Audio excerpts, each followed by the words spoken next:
Welcome to Flat Earth Debate Uncut and After Show. I'm your host Nathan Oakley, and if you are new to this channel, or you've not done so already, then be sure to subscribe, hit the bell notification icon and join button if you'd like to become a Nathan Oakley 1980 channel member and keep up to date with the Flat Earth Debate.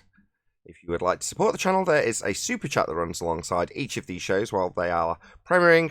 There's also a PayPal, Patreon and crypto link in the info box below the video. Speaking of Patreon, I'm going to do a quick shout out to all of you who do support me on Patreon. So a massive shout out, thanks and appreciation to Joseph Pizarro, Samson, Maris, Harry Blade, Mobile Mac 777, Neo the One, Lost Cat FE, Rob W, Open Minded, Reese Pound, Del West Watson, Mike, Muted, Dick Earth Skeptic, Chris Hillman, NA Literalist, Maria Neelands, Unbelievable Productions, Blue Ridge Ranger, Rob H, Burn Fat Till My Stomach Is As Flat As The Earth, Nathan Thompson, The Real Gabster, Windrider, Missouri Bear, Henrik86, Liam Nedrick, Erwin Jennisons, Abraham Mohammed, Dave Rakia Gafford, Naibai, Adrian Quintana, Skeptic936, Life is Short, Fireball X, Felix Hung, TheFlatEarthChannel.com, Texas Mike, Edwin Johnson, Kirsten Smith, Alexander Main, David Wayne Foster, and Dank. So another massive thank you to all of you for supporting me on Patreon. Now I'll raise the mic on whoever is in Discord and G+, and you can enjoy their conversation while I set up for today's live show.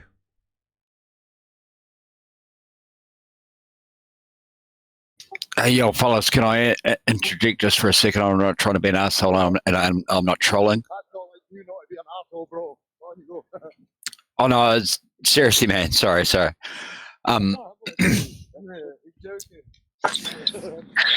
No, because we're, You're not going to be an asshole. That's usually a hint that you're a way to be an asshole. But on you go. Usually a pointer. seriously, I'll use your guys' lingo. Across here in the southern hemisphere, we're coming into summer, so we're 24th of October. Orbiting above your head a little bit closer than it is in Scotland now, because it's going to our autumn. So the sun's getting a little bit further away from us and a little bit closer to you. That's quite normal on the flat Earth, bro. That's quite easily explained. Whereas on a spinning fucking ball with tilts and wobbles and fucking, I mean, that's just insanity, man. No, but that's what my question is, because if you're saying distance means hotter or colder, it's closer, hotter, further away, colder. Neil, we know. Neil, we know. Yeah. No, that's not me. Yeah, it is. I can see that it is.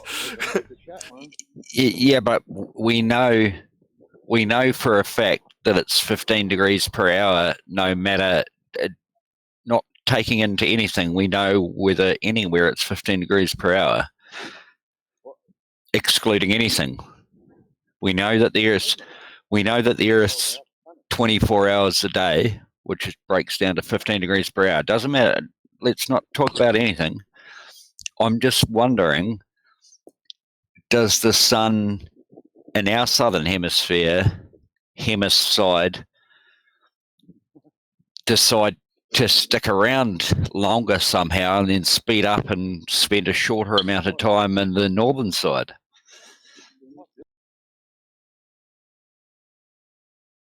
Yeah, we can hear you, right, Jazz? I can only hear Jazz. That's it. I hear something in the background, but I hear you. Yeah, I'm not hearing anything either. Making noises.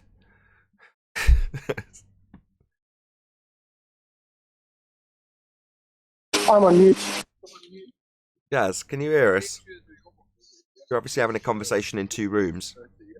Presuppose axial rotation, and then you also have to presuppose a axial tilt. Hello, Jazz. Right, I'm just going to stick him I on don't think he can hear us. I'll stick him on server mute for now. I'll stick him on server deafen as well. Well, no, I'll leave him off deafen, because then he can be irritated by us talking over him instead of the other way around.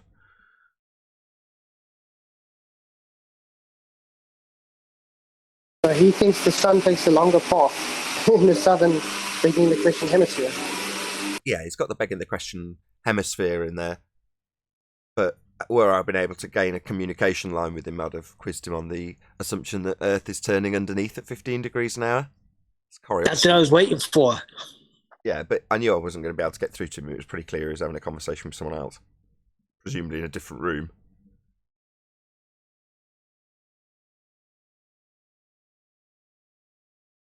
Well, I've been triggering that Indian guy lately. Oh, yeah. BT Avenue. Yeah, he doesn't like me much. What's not to like? He doesn't like me because I demolished his dream. Oh, bless.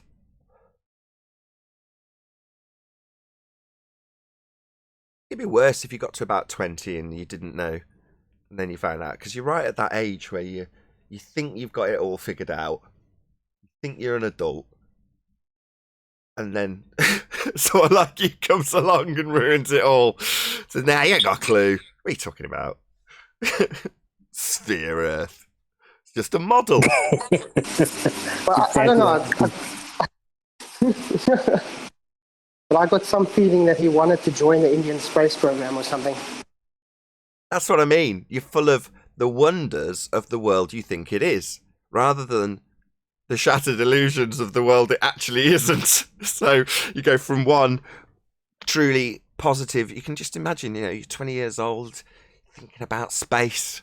It's all very exciting. I was there myself.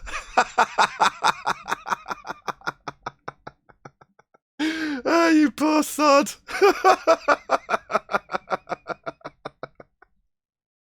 Me too, right in the height of Star Wars. 18 in 83. Very impressionable. It was all very exciting, right?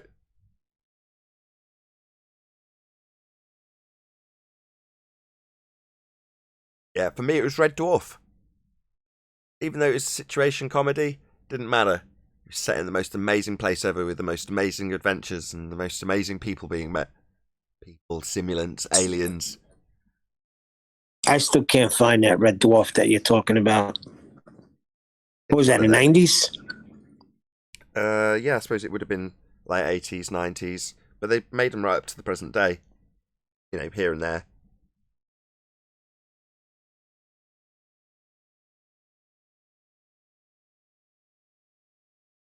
Complete propaganda. Looking back on it, yes, it was well written.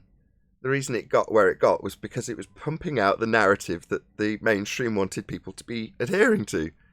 It was a plot about it, so it got successful off the back of that.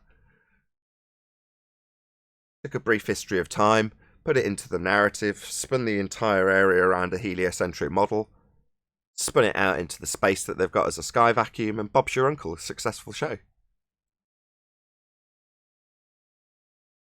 Speaking of Bob, I was really touched yesterday, Neil. I must admit, I was a bit taken aback when you were digging your heels so much with Bob, and I was like, man up, who cares? And then you were like, well, actually, I'm still pissed off that he, caused you problems. I was quite touched, so I'm not going to lie. Yeah, you couldn't give a shit, right? Me, I do care, yeah.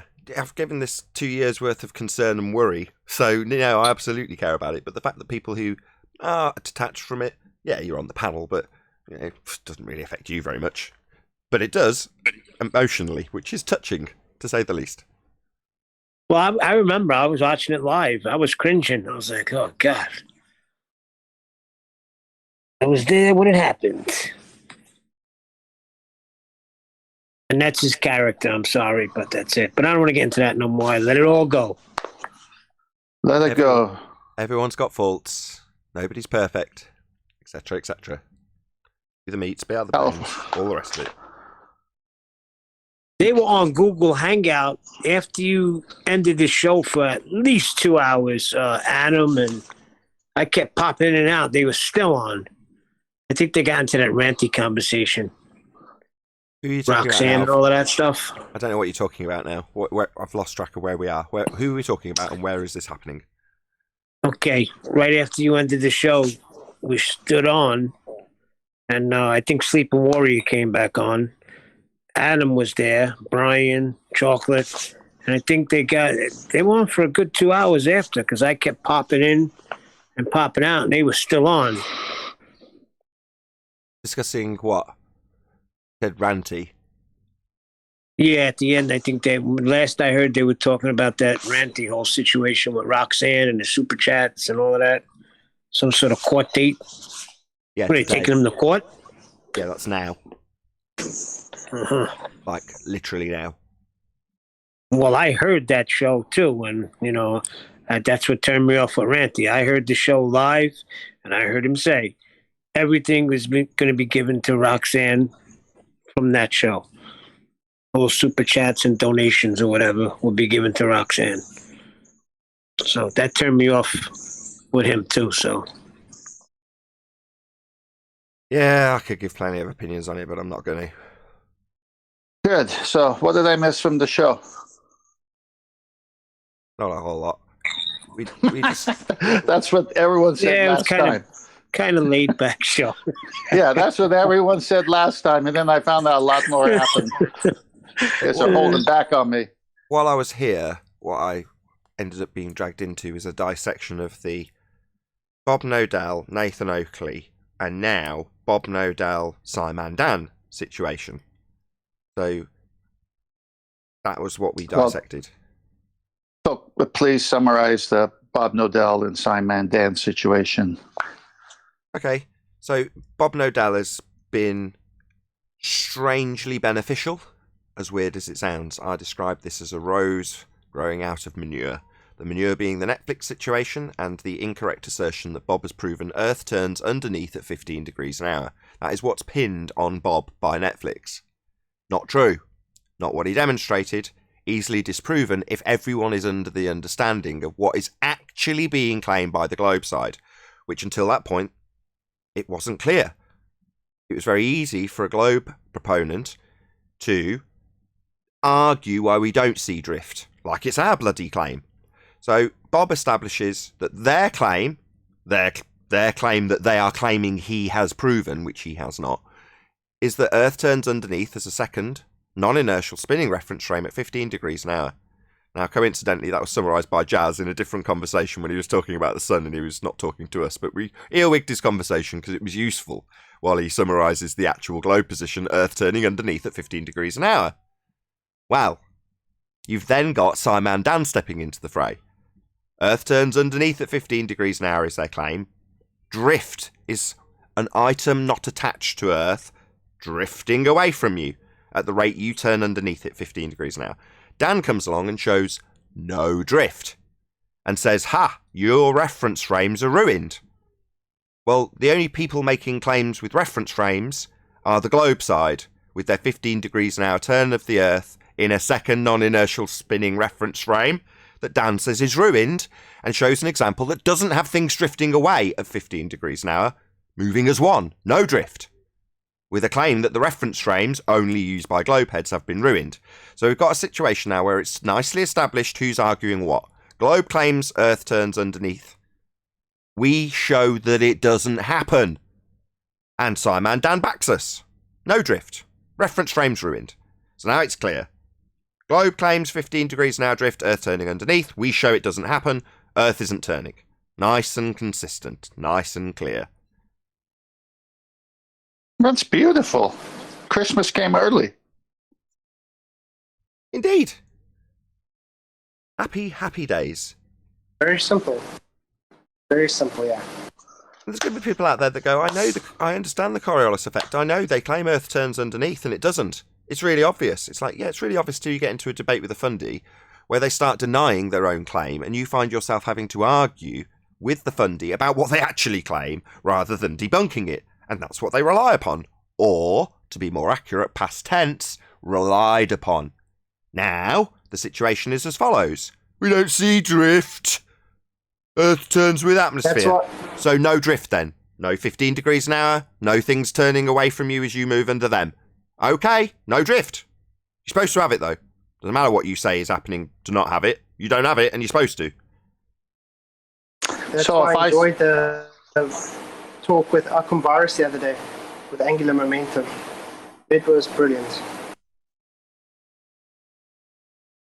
So if I said to, say, a business partner, I have your share of the profits, $1 million in the bank, and he goes to the bank and it shows 0 deposits. Can I still claim that the bank has $1 million in my partner's name? Well, if I When he was comes back? if you're the globehead in this scenario, you would then argue why there wouldn't be $1 million in the bank. Okay, that's exactly where I was going. So then I would say, as the globehead here, well, it must be because they're all moving as one, or the bank and the $1 million are there. It's just not in that account. It's in the building somewhere.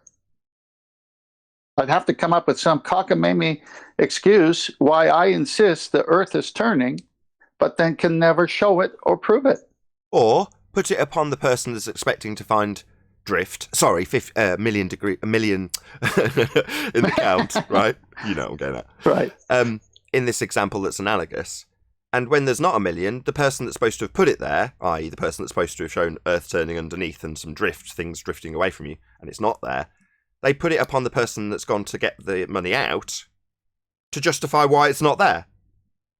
So, you tell me why it's not there. But you don't understand. You don't understand that there's supposed to be $1 million there. There isn't there. Now you tell me why there isn't $1 million in the bank. Well, I'm the one expecting to get it because you've told me it'll be there. I'm the one expecting to see things drift away from me at 15 degrees now because you told me it's there. It just isn't there. You and your $1 million in the bank are ruined. Yeah, that's the conclusion. That's the big cock-up that puts a nice full stop on this whole debacle, because you've got Simon Dan saying, we wouldn't have put $1 million in because we're not got $1 million to put in. There you go. Done. And you go, that's not a defence. That's actually the end of your argument and destroys the claim Earth spins. Kudos, Simon Dan.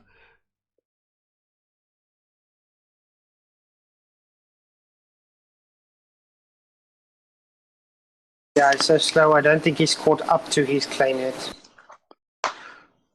Yeah, but then he goes to the head banker, Rumpus, and says, I still believe in the $1 million in the bank. And the Rumpus says, you're supposed to believe in it. It's supposed to be there. Keep telling them you think it's cheese, there. Rumpus. It's now salty cheese, Rumpus. There's a phrase, no deposit, no return. And of course, we believe in drift. We believe in it. It doesn't happen, but we believe in it. Yeah, I guess that's what it's, at the end, that's what it's pointing to. It's all a belief, isn't it, Nathan? Yeah, you can have a belief that Earth turns underneath at 15 degrees an hour, causing things not attached to drift away from you. And then when you realise it doesn't happen, you can go into the rhetoric and see how they justify why it doesn't happen, even though they've told you that's precisely the thing that's supposed to prove Earth spins. Here's why it doesn't happen. Here's why we don't have the proof that Earth spins. Now, memorise this rhetoric in case you get into an argument with someone who says, hang on, Earth's not turning underneath at 15 degrees now. You can go, we wouldn't expect to see Earth turning underneath. Here's the reason why. Now we just say, oh, so no proof of drift then, no item drifting away from me at 15 degrees an hour as I turn underneath it. That doesn't happen then. I don't care what you justify the reason for it not happening. It's supposed to happen and then it doesn't. So you say it doesn't happen because Earth turns with the atmosphere. Well, then things aren't drifting apart from each other at 15 degrees an hour. So no drift. Nathan, I'm not sure if you maybe have a picture or patent or something on the frictionless pivot used for the Foucault pendulum. I'm trying to find it, but I just can't seem to find any. Everything's always just magnetized rubbish. Well, it's a weird one. I don't care about the mechanism. I've never even looked into it, to be perfectly honest. It's one of those that, you know, I incorrectly asserted that because it's attached to the spinning non-inertial reference frame. That was 5 years ago when I didn't understand the Coriolis effect like most people. Now I don't care what the mechanism is. They say Earth turns underneath it. Okay. So Earth's turning underneath as a second non-inertial spinning reference frame, because the pendulum is in a separate reference frame, swinging with one motion back and forth, with Earth turning underneath it at 15 degrees an hour, we see deflection as per their claim. So the Coriolis effect is cemented in what it's supposed to be doing with the pendulum. Earth's supposed to be turning underneath. Okay. Well, then Earth's supposed to be turning underneath stuff, like drones and balloons and aeroplanes and helicopters. Well, we don't see that happening. It's only claimed to be happening under the pendulum. Well, if it doesn't happen in any other scenario, it's simply not happening. Because if Earth was turning underneath stuff at 15 degrees now, we'd notice. That's why I'm trying to find it, because I know for a fact the pendulum is just actually man-made. It's just moving on its own accord. It's nothing to do with Earth spin. Yeah, but it comes to our argument, excuse me, let me rephrase that. It makes our argument better because they say, oh, so it moves under the pendulum, it moves under the bullet, and it moves under a field goal kick, a football. But it doesn't move under airplanes, drones, and helicopters? I want to know how come virus was so hesitant with it being a fixed lamppost. Why was he so anti that? Because it doesn't matter if it's a fixed lamppost or if you just take a drone and let it go straight up in the air. Yeah. And I want to know what he wanted to demonstrate. That's because he didn't understand angular momentum, that's why. Yeah, he doesn't understand what Coriolis effect fully is. And he's got lots of convoluted nonsense being told to him. He knows that if he concedes based on the logic that's been laid out to him in simplistic terms, he'll get bullied by his own side. So they're always going to be very hesitant when it comes to actually conceding the logic that they've conceded with their own words most of the time. That's where you've got to take them. You've got to get them to actually bloody say it, for them to comprehend it, for you to have that brief moment where they don't say anything and then try and change the subject. I.e., the best we get here is to see their cognitive dissonance for a brief moment. And that fleeting moment of cognitive dissonance isn't going to be met with them saying, I get it. It doesn't matter about what the bullet's doing, because it's me turning underneath that causes the effect. Has absolutely nothing to do with the trajectory of the bullet. Now, it might be that if it has a trajectory, you can see that trajectory altered with a not actual effect. The effect of a straight bullet looking like it's curving because you're turning underneath. But the effect itself, Coriolis deflection, is only induced by you turning underneath it, causing something to not actually happen, merely the effect of you turning underneath. The lamppost is a good example because it comes towards you, and you know instinctively it's not coming towards you, it's just you turning underneath. Now, that's not to say that if instead of a lamppost it was a drone that took off and launched, you wouldn't see a curved path up to the straight line that it took to its hovering altitude. Well, yeah, you'd see it curve its way up to that point rather than just go up in a straight line. Why? Well, because that effect is you turning underneath it, and not actual deflection, merely you turning underneath. So it's established, it's understood. The only reason we get Coriolis deflection, a not actual effect, is because we're turning underneath stuff. Well, like you're moving past a town as you're on a train, the train is the thing moving, the town only appears to be coming towards you. So it's irrelevant. The effect is absolutely and only to do with you moving, not the item you're observing. If it happens to be moving, it'll cause an extra deflection in its movement, and that's a not actual path that it's then taking from your vantage point, again, as you turn underneath. So it's crucial to have the effect that you turn underneath. And when you point out we're not turning underneath as an Earth that spins, they then go into justifying why we don't see drift. Well, we've got assumed Earth turning with atmosphere. Well, that doesn't give you drift. You're supposed to have 15 degrees of it. End of argument from now on. Thank you, Simon and Dan. You needed reference frames there. Yeah, and I think of like when you go to the amusement parks and you go on that spinning ride, and there's always one that stays down and takes the pictures, and it's obvious because you get close to them as you're coming, and then boom, then you're gone. Then you come close again, and then you're gone. It's the same thing as the lamppost, correct? Yeah, you coming towards it, or as even more simplistic as Flatsoid says, you driving away from your house, and your house looking like it's getting smaller and further away. That's because you're moving away from it, not because it's moving from you. Well, that's the not actual effect of the house deviating from your perspective. Or, if you're on a roundabout, the thing you look at that's not on the roundabout looking like it's moving. Because you're turning underneath. It's really simple. I still don't understand how the people can't get this simple logic. It has nothing to do with it. Has nothing to do with that. They get it. They just can't confess up to how it destroys what they don't want to be destroyed. All the time, they've always said that Coriolis is something based on Earth turning. It has never been anything else. Now, we're saying, great, if it's turning and that's the Coriolis effect, then why is it not there with the airplane, the helicopter, the drone, the lamp in the street that's in concrete? And now, because that destroys Earth turning, and they don't want to give it up, they start bringing in conservation of momentum, all this stuff, because they know they're dead. What was funny about that was he didn't even know what angular momentum was a cum virus, and he wasn't getting it when he kept asking that we just tell him what the two movements are. But they still don't get to have angular momentum. You can't have a net force anymore. So they have to actually literally have something to stop to have the angular momentum. What has that got to do with Coriolis? Absolutely nothing. Zero. Nothing. You're right. But it just proves they don't understand Coriolis and they don't understand angular momentum. Instead of an argument for Coriolis and a demonstration of Coriolis on an Earth that turns, they've got a whole load of rebuttals to justify why it doesn't happen. That's the situation. If you're on the roundabout and you're spinning fast and you're sitting on the edge and you get thrown off, what's that called? Centrifugal force. That's the conservation. Called pain. But you're conserving the energy because you have left the net force. Okay, and what happens if you're falling away on an angle? Ouchie. What? It's an ouch moment. It's an ouch moment, right? So no the matter Earth will how still you carry on. The Earth will. The roundabout will still carry on.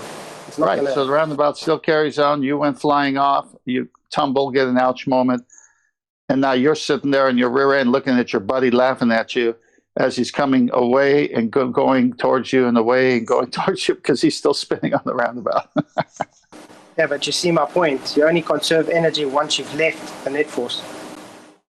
And they're saying now you have angular momentum, so they're saying something has happened. So obviously they can't claim just because you've left the Earth, you're in a different reference frame, or in the same reference frame. So, but my no point drift. is this. Can't have, yeah. So they still So no drift. can't have angular momentum. No drift, no angular momentum, nothing. Well, who cares what happens to the object or another person? It's you on the Earth that should be spinning because you're attached to the Earth, and that's not happening. Precisely. The description comes from you on the roundabout observing the guy jump off. The momentum of the guy jumping off has nothing to do with Coriolis because it's merely your observation as you continue to rotate underneath. Coriolis is only an observation from you on a spinning platform. What you observe from the rotating platform would be the not actual deflection of the guy who's left the roundabout, looking while he's on his ass on the ground, not on the roundabout anymore, like he's coming towards you as you spin towards him. That's a not actual deflection of the guy not moving as you spin towards him. Now, you can get more complicated than that and describe what he looks like. He jumps off and takes a curved path as he jumps off. Let's break it down. Hey, Jazz. Hang on, 777. I'll be right with you. I'm going to buy it. Cheap as chips. Sounds extra saucy. Can you hear us, Jazz? Absolutely. Well, break it down. Earth doesn't turn underneath at 15 degrees an hour. Otherwise, drones would fly away from us at 1,000 miles an hour. On the equator? Yeah, that's just... It's actually not the closest. It's actually not the fastest object we've sent to space. Are you talking to us, Jazz? It's about 2/3 of space. Yeah, you're being New Horizons. Jazz, can you hear me? New Horizons we sent to Jupiter in 2000. Kick him out. Ow. Dick. I think he was on another... It sounded like he was on another call while... Yeah, he did that before, too. Yeah, he's kind of drunk as a skunk, too. Something's not right there. Yeah, it sounds like he's had a few anyway. Anyway, So, to summarise, they need Earth turning underneath stuff not attached. So that as you're spinning underneath it, because that's how you get Coriolis effect, you've got to be on the ground spinning with a turning frame of reference. Second reference frame that Dan says is ruined. Well, with you on that spinning second reference frame, you observe things that aren't on it, seeming to drift away. It's that simple. So sod all to do with the thing itself flying in whatever direction it might fly as it leaves the spinning reference frame, because Coriolis is only you observing it. Not what it does, not its trajectory, not what it conserves. Merely your observation of what it's not really doing as you turn underneath it. And that doesn't happen. And that does not happen. Earth isn't turning underneath anything. Or it would be drifting away from you like my drone example. You'd launch a drone and you'd turn underneath it, meaning it would drift away from you 1,000 miles an hour on the equator. Doesn't happen. Earth has no Coriolis effect. Yeah, but Virus was crying that... Virus was crying that you didn't let him give his example after the show ended. Oh, really? What, of angular momentum being retained in a target that you're supposed to be turning underneath, observing it do something that it's not actually doing? It only seems to because you turn underneath it. Yeah, he wanted to detail what the projectile did. Conserve momentum. Exactly. I was glad you didn't let him convolute it. Yeah, he wants to talk about the projectile. And it's got sod all to do with the projectile. It could be concreted into the ground like a lamppost. Or moving, but the effect that you're going to be talking about is you turning underneath it, seeing it seem to do something it isn't because you're turning underneath it. Not its retention of velocity, angular or linear, because that is irrelevant to you turning underneath it, seem to do something it isn't. Because you're turning underneath it. So you've got to be turning underneath. So for Earth to have Coriolis effect, we've got to be turning underneath. Stuff not attached. And we are not. No Coriolis, no spinning Earth. I think we got to point out more that it's a visual effect. Yeah, you see it while you spin underneath. Not what the target does, not what the bullet does, what you see of the bullet.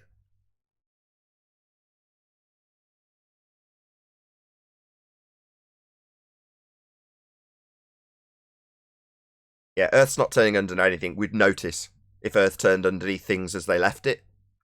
Because we'd have Coriolis deflection, and we don't.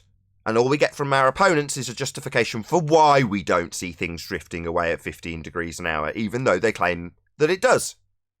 Well, there's a nice line been drawn under that in 2020. Excellent.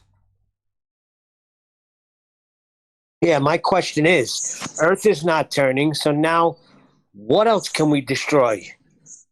What else do you need to destroy? That's what I'm saying. You prove that that's not true. So then everything's got to fall apart from there. Well, you've only got a few premises for the heliocentric basis that we experience, right? We're supposed to be in a sky vacuum, on a globe, spinning. That's it, really, isn't it? What else you got? You know, the distances and stuff, they're going to derive from one of those aspects. Earth being a sphere, that's got an R value. Well, that's where you get your distances for us being in the sky vacuum. So really, there's only those three fundamental elements, and we destroy them with the top three. Black Swan destroys the idea of Earth as a sphere. It has no geometric sphere edge horizon, so you can't derive an R value. You can't see boats going over a sphere edge. It's nonsense. It's debunked with the Black Swan. It's a geometric impossibility. We are not on a sphere. Geometric Earth curve maths are debunked. We're not in a sky vacuum. It's in violation of natural law. Therefore, all claims that might have assisted the claim that we're on a sphere from this fake place that doesn't exist, the sky vacuum, are also completely fake. So you can't have pictures of Earth from a sky vacuum. This me in a fake costume that's supposed to be protecting me from the space vacuum that's right next to me. What do you know, where my arm overlaps with the high pressure gas that's not filling it? It's absurd. So we can debunk the sky vacuum with natural law. You can't have gas pressure without a container.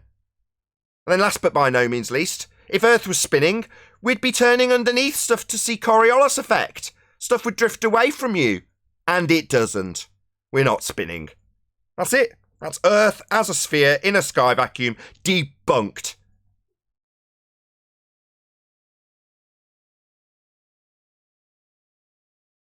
Yep. Dead on arrival.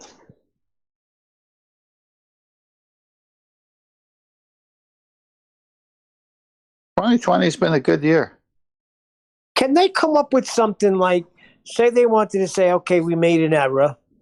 There is no Coriolis effect because the Earth is not moving fast enough for you to observe it. I'm just trying to think. Can they come up with something where they could backtrack on that? No. Because they, again, without it being overtly pointed out to the fundies that believe in it, they've got this effect because the sun is claimed to be moving because we turn underneath at 15 degrees an hour. It's a fundamental premise of the model, Neil.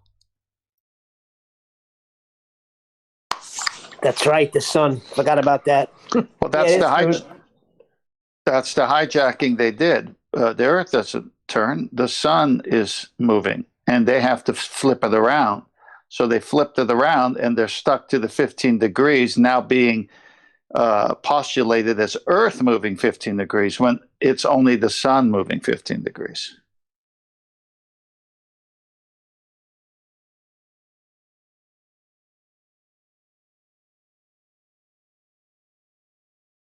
Interesting. Yeah, they're lying to people. That's the heliocentric lie from geocentrism.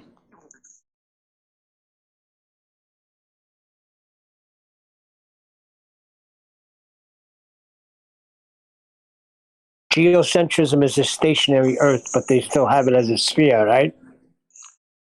Well, some people do. Yeah, well, that's the whole basis of it, which that don't make sense either.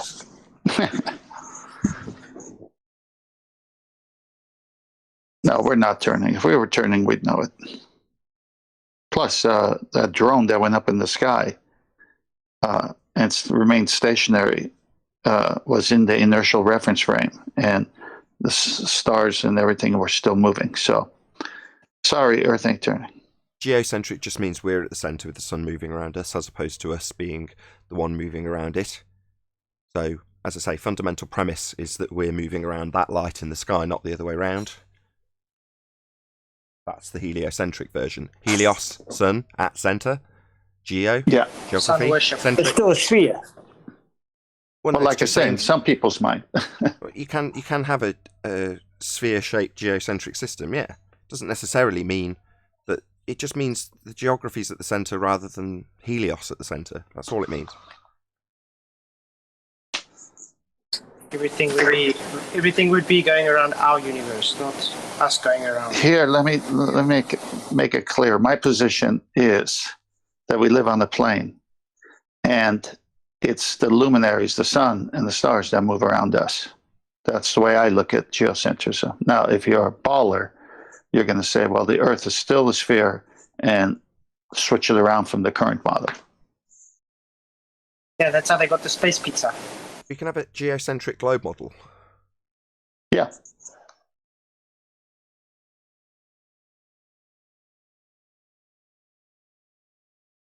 But you ain't going to have Coriolis. Earth-based, that is. And it's still a model.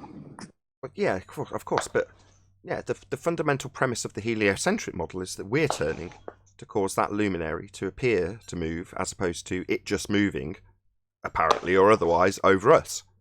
We're moving to cause it to move in the heliocentric model. That's the 15 degrees an hour. That's the Coriolis effect. It's pretty crucial. I now know, 5 years down the line, who's making that bloody racket? Neil, is that you?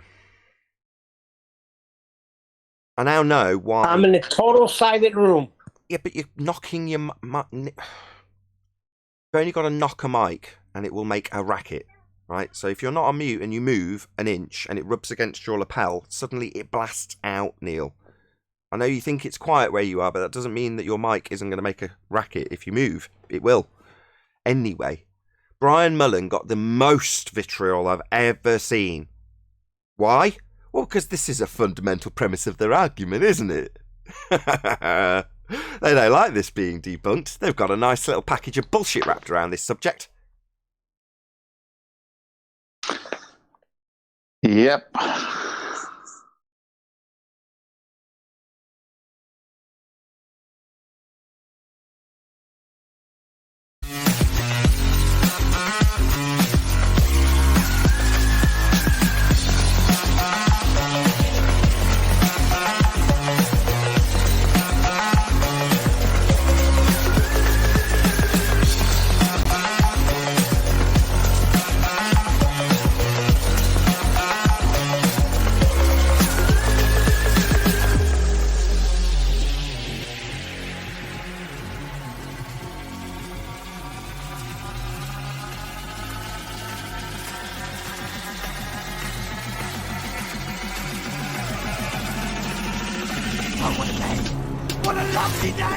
Welcome to Flat Earth Debate Live. I'm your host Nathan Oakley, and if you are new to this channel or you've not done so already, then be sure to subscribe, hit the bell notification icon and join button to keep up to date with the Flat Earth Debate. If you'd like to support the channel, there is a super chat that runs alongside each of these shows while they are live. There's also a PayPal, Patreon and crypto link in the info box below the video. Most importantly, if you'd like to excuse me.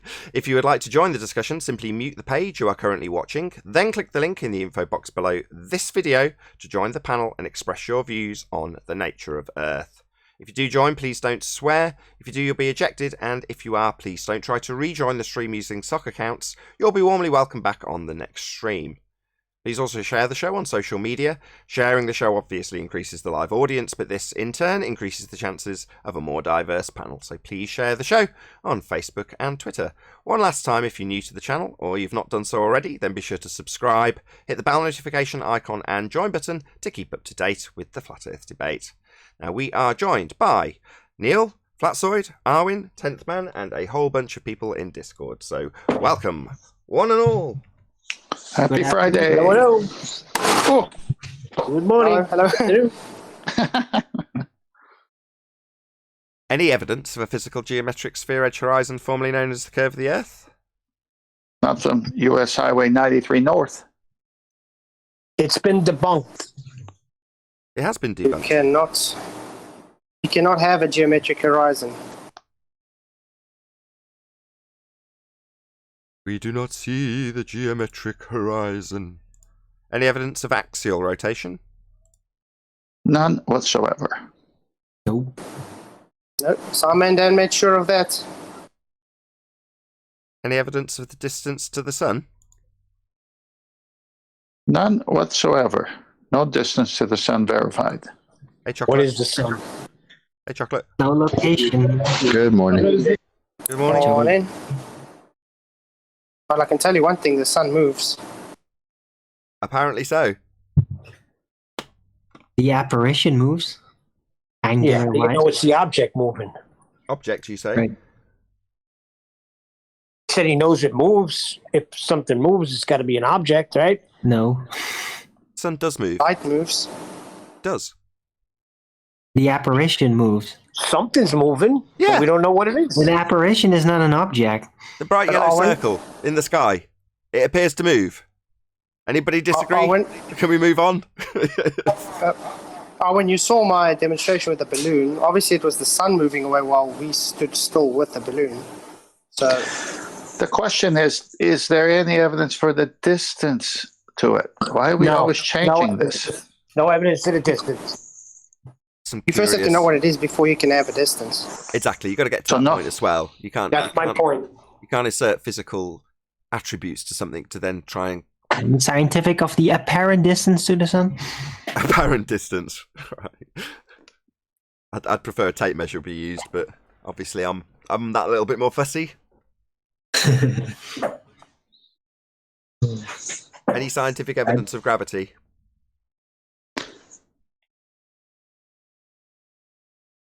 Would that be the one where Newton wanted to have nothing ascribed to him?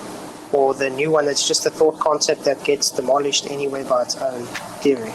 Definitely not the It's not the Newtonian one. actual theory. We drew a line under that some considerable time ago. It's 105 years to be exact. One thought, why would you have to change it if it is fact? What? Why would you change that which we changed for an arbitrary pseudoscience 105 years ago? I don't know. It's not my rhetoric. This nonsense gets changed all the time, eh? Nathan, So why it's do not they science say then? you can think of it as a force? You can think of it as a roast chicken too. I'll tell you to. If it was but a they force, don't it do would just that. be a force, Nobody does think of it as a roast chicken. They always think of it as right? They would have had to change. Force. Yeah, they'd have to change Star Wars. May the roast chicken be with you. No. Well, at least the roast chicken is turning on the rotisserie. Try once more. And it's actual. Any scientific evidence of gravity? roasted pangolins. No evidence, no scientific evidence. They took a word that means weight, gravitas, and they made it up to somehow match their, still no evidence, turning Earth, because the Earth is not turning. Any single viable hypothesis from any of the fields of astronomy, cosmology, or astrophysics? No, not in that field. So they think of a lot of things as science, but they don't actually do any science. They just think they do, literally. Yeah, that's why we're asking for a viable. That's why we're asking for a viable hypothesis. Right. So you could think of astrophysics to have a viable hypothesis, but in reality they don't. We'll keep asking. Go on, Ten. Well, you can't just look at stuff and call it science. They That's not can, they cool. do, they Well, will. they think they can. They're getting away with it. Not with us, not anymore. Not in any fields. This is translatable. I'm going to keep banging this drum. What we're talking about in terms of scientific applicability is universal. It's translatable into different fields. Areas of other propaganda you might be being subjected to. Nudge, nudge, wink, wink. Moving on. Any evidence you can have gas pressure without the necessary antecedent of a container to press upon?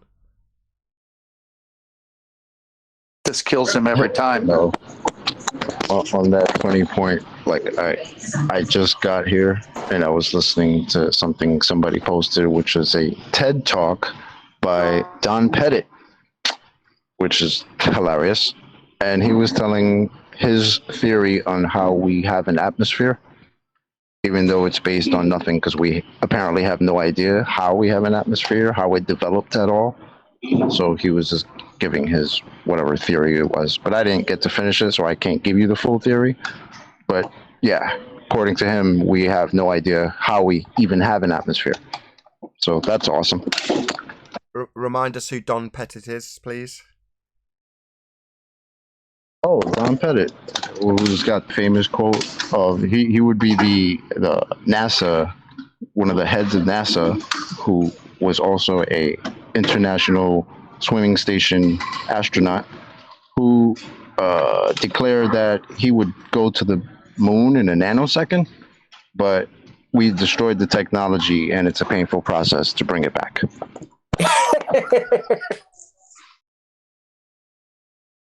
So he did his best. Is it so painful that not even $1 billion a year could do it? Anybody going to Pain. hold on? Anybody going to Painful. address the elephant in the room about this particular narrative about building the technology to go back to the the sky vacuum? Where does the technology go again? To the sky vacuum. They claim it goes to a fake place akin to Narnia that doesn't exist, that isn't real, that violates natural law. We wouldn't have any gas to breathe if the sky was a vacuum. It would expand, the gas would expand in all directions at high velocity to fill the availability of volume it has to fill, and we wouldn't be breathing. We'd never have achieved gas pressure in the first place. You must have containment to achieve gas pressure. So definitely not a sky vacuum. Definitely not a region they're taking photos from and flying around like Superman in.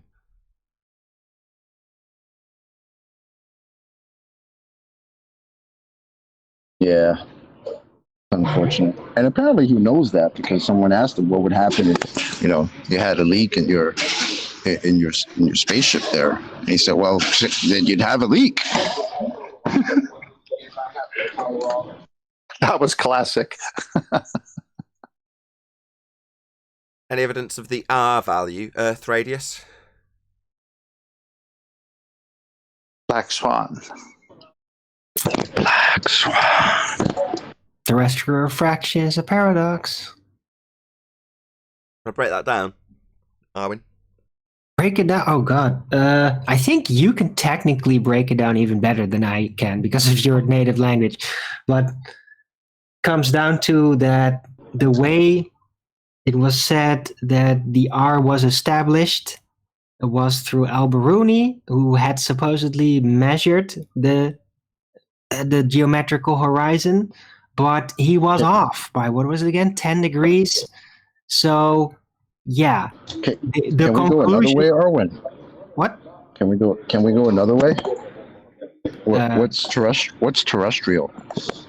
I was getting to that. I was getting basically to how that came into being. Because getting there, he's Alberoni getting was there. off so much, the ballers concluded, well, it must be because of terrestrial refraction bending it away. Overlooking that Alberoni actually established the R, which is mathematically in the terrestrial refraction system. So it's impossible that terrestrial refraction could be derived in order to basically establish R when R is in the terrestrial refraction system. Perfect. Yeah, but I'm trying. I want to just break down terrestrial refraction. What's terrestrial? Terra in their world is sphere-shaped Earth. Oh, that's the Earth. Okay. What's refraction? Refraction is a deviation of light, and terrestrial refraction is the fantasy Stop that right there. light... Stop right there. Hey. So first we had Earth, then we have light. Okay. How is the Earth bending in a way that light would? Well, well, Arwen summarised that already. So he's saying they bend the light. So Earth light bending is what you're saying, Chocolate. Absolutely. So Earth light bending is a rate 7/6 in standard format of the Earth, and they assume it's got an R value. So 7/6R, that mathematical value in standard format, is Earth light bending. It's not. It's just a number with an R value attached. And Arwen's point is that the R value has been measured and then used in this value to move a horizon that can't be seen to be measured. So it's a paradox. Yeah, you can't use terrestrial Sounds legit. refraction in the original establishment of the R value because the R value is in terrestrial refraction. You can't measure a horizon to give you R, to derive a terrestrial refraction with R, to move a horizon with the R that you can't measure. It's a paradox. Exactly. Any evidence of a self-perpetuating molten iron core at the centre of said presupposed spherical Earth?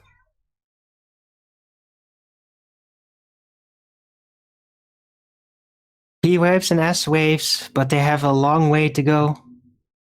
Is that a I pun? wonder if they A long have way made to any go. progress. Pun. An intentional Whenever pun you- alert. Whenever you say that, all I hear is blah blah blah blah blah blah blah blah blah. Did no one pick up on the unintentional pun? Charlie Brown's teacher. He said P waves and S waves, but they've got a long way to go. Boom, boom. No, nobody's getting it. Unintentional pun that no one found funny but me. That was a nice way to end the housekeeping. I thought it was funny. I thought it was funny too, Owen. But I only realized it after you pointed it out. Yeah, unintentional puns are the best puns of all. Right. Well, since the housekeeping's I over, beg I to heard differ. that global warming is a proof that Earth is a sphere. What warming? Global warming. Global? Wow, that doesn't sound like you're begging the question. Well, or it's a misdirection. It could be that the globe model is warming, but here on Earth, in the actual world, it's not. Yeah, that's how they used to phrase it. Imagine you think you live on top of a molten, self-perpetuating molten iron core in the middle of the presupposed spherical Earth, but then you're scared of global warming. I never thought of it like that. You're right. They don't call it global warming anymore for probably some of these reasons we're discussing. They call it climate change now. Right. What does climate do? Changes.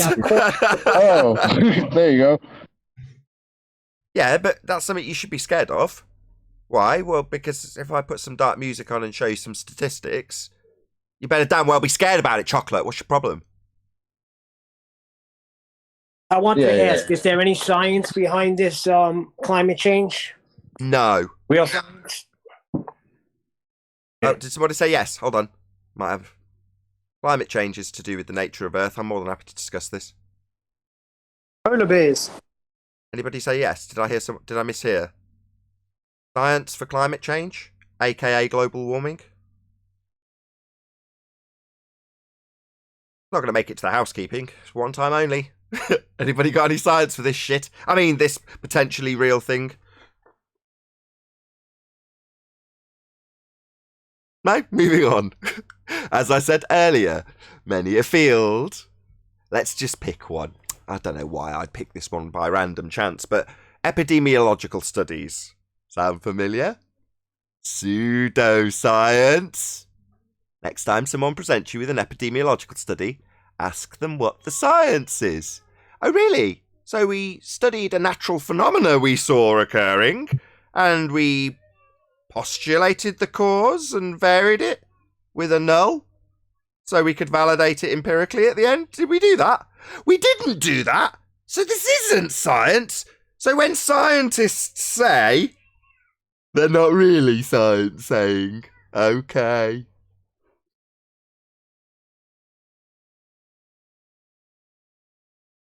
Yeah, universally translatable. A lot of the stuff we talk about here.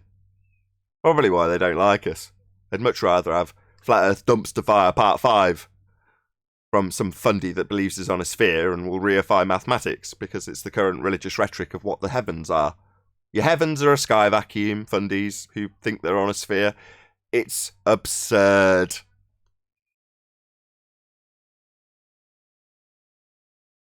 I was thinking about the programming. Beyond absurd at this point. I was thinking about the ISS and the predictive programming that we got in terms of Superman. So for a lot of people, that would have been their first real, good look at what a sphere Earth should be as Superman flew around it. I think that was supposed to be in Superman 2, but they didn't like the ending, so they hacked out a part of the then being filmed Superman 2 and slotted it into the end of Superman 1 when he makes the world go backwards. I think I've got that right. It's a long time since I watched these documentaries. I used to be very into films, did A-level film studies. Not that anybody's interested in me, I'll shut up. The point is that from our perspective, when we see it on the screen of Superman flying around, he's in a very similar vantage point to the ISS, right? And the assertion of the ISS, albeit with a lot less suspension of disbelief and a lot more global, orbital, begging the question mechanics along with it, they've got the idea of them falling around a sphere, essentially flying around Earth, like Superman. Like I say, just a bit less suspension of disbelief required. It's the same thing. They're flying around Earth, right? What an absurd notion in a sky vacuum. We can't fly. But that's a really godlike attribution to give a human being. And they've given it them in the heavens that is your sky vacuum. I mean, if people into 2020 can't see what is a religious belief unfolding before their eyes, I mean, I'm smiling the whole time I'm describing this. Because if it's not clear, I mean, it is to everyone who's on the flat earth side already, but if it's not overtly clear that you are in a religious cult, then, I don't know, heaven help you. Sky vacuum help you. Yeah, but not only did they give him the power to fly, right? If you go back to the first Superman, what did he do? But what did he accomplish by apparently reversing the rotation of the Earth? He turned back time. Didn't he have to go to Antarctica to visit some old otherworldly gods from some crystals in Antarctica or somewhere similar? Yeah, he turned back time. So time is literally regulated by the spin of the Earth. Yeah, that's insane. Oh yeah, it's very deep. I don't know if, yeah, I'd say it's subliminal because most people aren't aware, even though it's on the forefront that it's a globe in that particular scene and he's turning it backwards. Most people are at an unconscious level are aware that Superman obviously can't fly. Therefore, they suspend disbelief to enjoy the movie and watch it. But they're not aware that the globe is a bit of programming as well. And this idea of the time that we experience being set by that spin, which he's reversing by spinning around it, that's such deep programming, man. You've got to admire them. Right. But hold on, though. We got to get the technicals right of what they were presupposing there. Like, his flying did not literally start turning to spin the Earth back. No. He literally, his speed turned the entire universe's time back, and that is why it seemed to spin back. My bad. The visual effect of Earth turning backwards was just an apparent turn. Uh-huh. It's just a Coriolis deviation. Well, no, that would be the visual effect of Earth and time spinning backwards. You would see it visually going the other way, because that's what would happen if you were watching time in reverse. So that's what they're saying is the visual representation of your accurate description, that it'd have to change and warp the entirety of space and time. Oh, wow, that sounds familiar. Right, it's called but it did, because Lois Lane, remember Lois Lane was dead, right? The dam had broken, she was dead, and then he reversed the rotation of the Earth and came back, and Lois is still trying to start her car. Everything's great. The dam went back together. Everything's beautiful. Just because he reversed the rotation of the Earth. Well, and Superman 4, he just did it by looking at it. Remember that? Call that I don't even recognize Superman 4's movie. The Chinese wall with nuclear man and all that. In America. Hey, chocolate. How come when daylight savings time is changed backwards, nothing happens? Because they're not reversing the rotation of the Earth, man. That's the key, bro. Right. Because he does not reverse the rotation of Earth, he reverses the flow of time. I feel like we're going around in circles now. Now he went around in circles. I knew that was coming. Quite bizarre, because you could never go around in circles and go fast enough in order to reverse the flow of time. But I guess the makers did not realize that. Speedline, punchline, ladies and gentlemen. Arwin, Flat Earth Early Bird, be here or be sphere. Woohoo! Even as a kid, I was like, all right, come on. You got the flying guy. Okay, that's great. But now the time reversal, like it put her back in the car and now she's starting the car again. Are you kidding me? But I was all right with the flying guy, though. It was only the beginning, chocolate. Then you got Superman 3, and then you got Superman 4. No, it's even with time travel, they couldn't get a Chevy to be more reliable.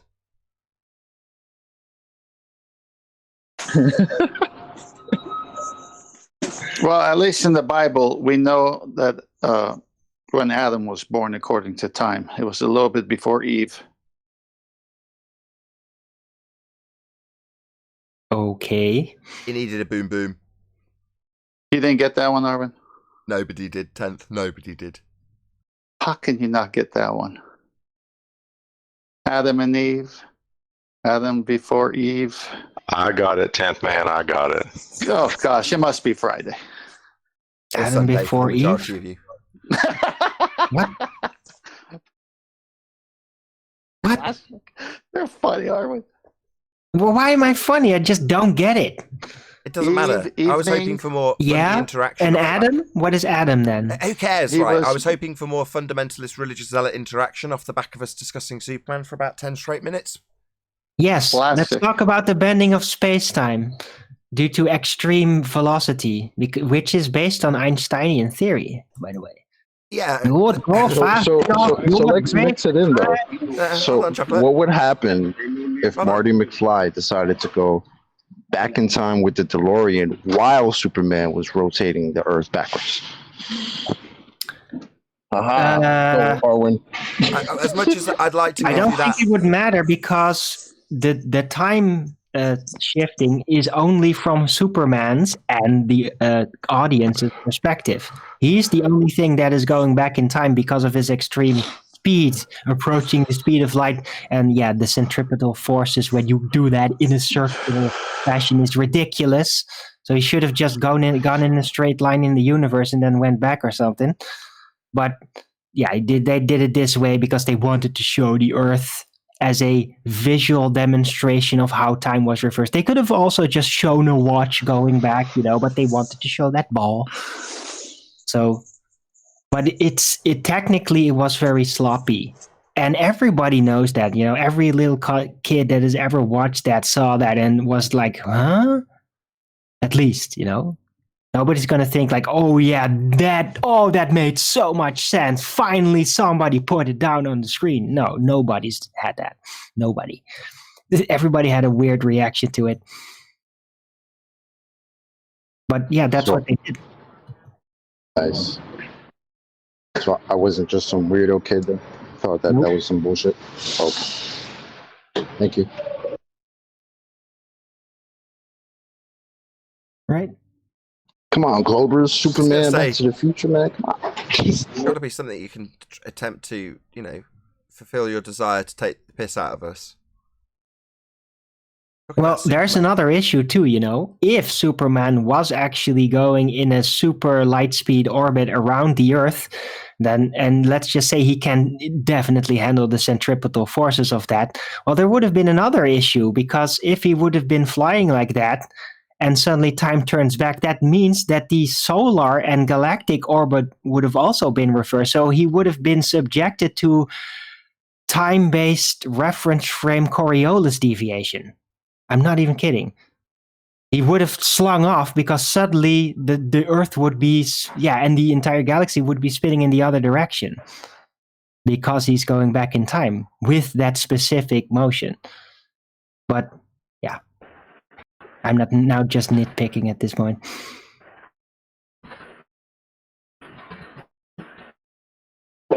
Yep.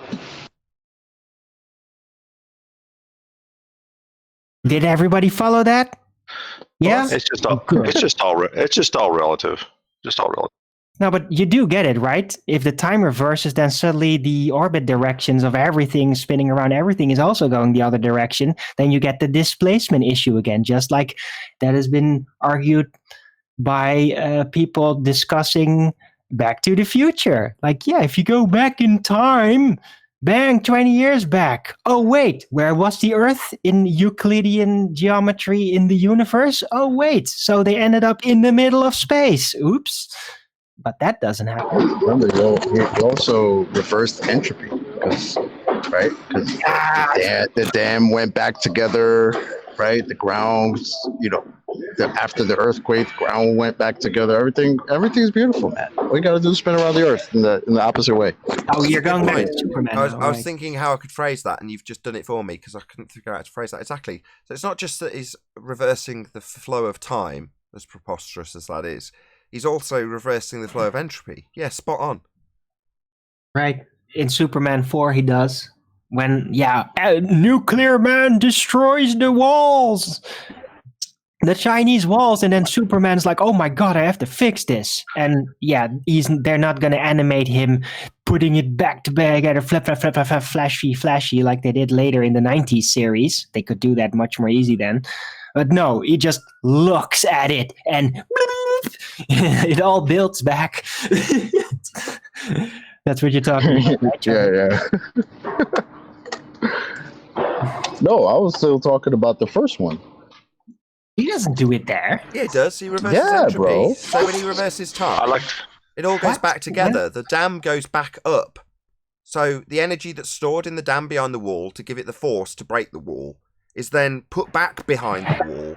All the force is reintroduced back to whence it came, and the wall is put back into position merely by him reversing time, according to that movie. Oh, no. Well, according to... No, he's literally reversing the flow of time, and if you reverse the flow of time, all entropy will be reversed. Why? Why? Says who? Says who? Because the entire experience factor of time is being reversed. Well, hold on. Let me jump in. Come on, you should know this. Paul's definitely Hang on. Go on, Paul. Well, if you watch anything on like energy transfer and things like that with entropy, honestly, physics says that could happen. If you watch any video, I've watched many videos on entropy and thermodynamics and transfer of energy. Yeah. That's completely possible under physics. Yeah. If you introduce me, so if I drop a puzzle, if I've got a jigsaw puzzle, this was an example QE gave me when I put that exact thing to him. He's like, yeah, you drop a jigsaw puzzle, all the pieces go everywhere. Can you put them back together? Yeah.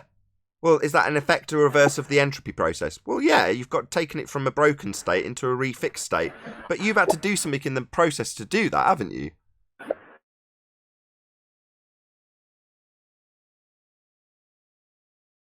Sorry, I jumped away for a second. Yeah, I mean, pretty much. There has to be some kind of intelligence or some kind of driving force to do that. Ultimately, yeah. But yeah, it doesn't counteract physics to reverse everything in that process. It doesn't break the physical laws according to physics. Well, they're taking liberties. They're basically saying if entropy is proportional to time, that assumption then pans into it going forwards, and the assumption being that it's going to flow backwards if you reverse time, if it's proportional to it. Well, I say no. It's just total bollocks, even if you could reverse time, which is absurd. It's a bloody concept. But we haven't got any fundies talking, so we're talking in these conceptual ways with the juxtaposition of a movie, so no one can accuse us of actually believing this nonsense. I mean, he reversed life, because remember, he got mad and did that because Lois Lane died. So, legitimately, he reversed entropy and brought her back to life. Yeah. Yeah, man. How many people were just in that moment getting born and suddenly they're back in their mothers? That's funny, Arlen. Also a Red Dwarf joke. So they go backwards in time, they go through a wormhole, and then they end up back on Earth, but after the big crunch, so time's flowing in reverse. And at the end of the scene, the cat goes into the bushes to do his business, and then just as they're getting back onto the ship, he pops up from the bushes looking absolutely horrified. And as he gets back onto the Starbug craft, he's like, "Don't ask." Yep, classic. Has QE watched it already? It just never appealed to the American market for some reason, and even when I suggest people go and watch it, or even stick it under their nose with a clip or two, they're vaguely interested in it if they're American. I don't know why. Why is that?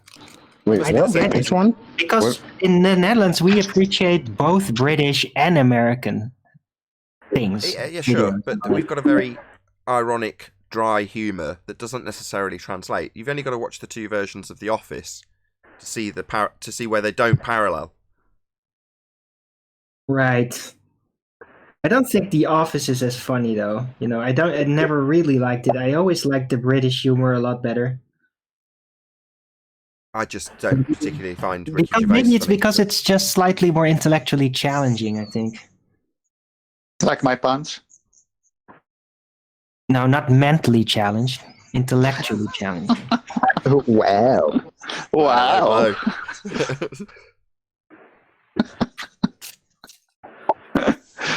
Oh, Fridays are fun.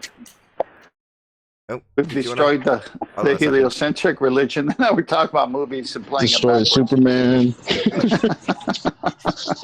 Oh, God. Did you want to add something, Stranger Danger?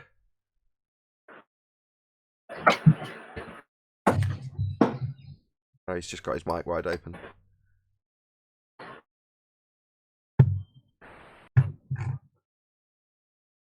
Yeah, I like Fridays. Everyone's so much more relaxed. Yeah. Huey's been waiting for the right moment to do he's got several in the bag clips that he hasn't yet released, that he's just waiting for that right moment, whatever that may be, to release. And he's going to be releasing his PZ Myers piece, which is, again, he's had in the bag for a long time. I actually already released it as soon as I got hold of it on my second channel. Not that I'm promoting that, and I don't want you to go and dig it out, but he's going to be releasing that at the 2 o'clock slot that's normally Ballbusters. So on Saturday, be here or be Sphere for the Quantum Eraser premiere of his PZ Myers piece. I think it might even be a two-parter. I'll have to clarify that with QE. Vaguely remember it being two. Anyway, that's the point. Go and check it out on Saturday. So it's 2 p.m. Central Standard and 7 p.m. UK, I believe. Or 1 p.m. Central Standard. Yeah, that's the one he did with Cathexis, right? With Mary Kreutzer and all that? Yeah. Or is that a different one? Yeah, she went on, I can't remember what channel. That's so long ago, I can't remember where she used. It's for like Steve McRae and those guys. It could have been Steve McRae. So she's on Steve McRae giving out her information, and it's a full detailed response from Quantum Eraser. I believe it was on Cathexis' channel, yes. Originally live on Cathexis' channel, I should say. Yeah, so check it out. Quantum Eraser YouTube channel. Be here or be Sphere. Saturday, 2 p.m. Central Standard, or it might be 1 p.m. Can anybody on the panel tell me what time Ballbusters is typically? 7 p.m. 2 p.m. Eastern. What was it? I talked over you. 2 p.m. Eastern usually. 2 p.m. Eastern and 7 p.m. UK. So be here or be sphere.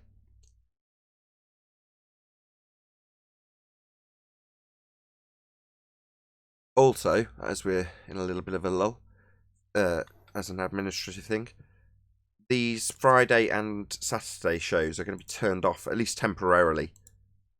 Where they'd normally get the most views is obviously as soon as they've finished broadcasting or while they're broadcasting. Well, once they've finished being live, at least for maybe a 12-hour period, say, they'll be turned off. Because over the weekend, the Thursday, Friday shows with the Uncut and After show get staggered releases over the weekend. And then the last show gets repeated on the Monday, again, on the second channel. So that there's a day to stagger them in the next week. So for that reason, this particular show is most likely going to be watched by people on a Sunday. And if you're wondering why, hopefully next week you won't ask me, where did the live show go on Thursday? It's like, well, it gets turned off unless there's a link published. So it doesn't mean don't share it, because if you do, it stays unlisted. So you can still get a link out to people if you do want to share it, and they will still be able to watch it. So it's not private, it's just left unlisted until about 12 hours later. So that the majority of people do actually get to watch the full Uncut and After show on either Saturday or Sunday. So just a little plug because it's a minor change to my schedule. Anyone else got anything they want to talk about, plug with their channels, administrative stuff? Exciting time. Yeah, I released a new video on 10th Man Rising. Okay.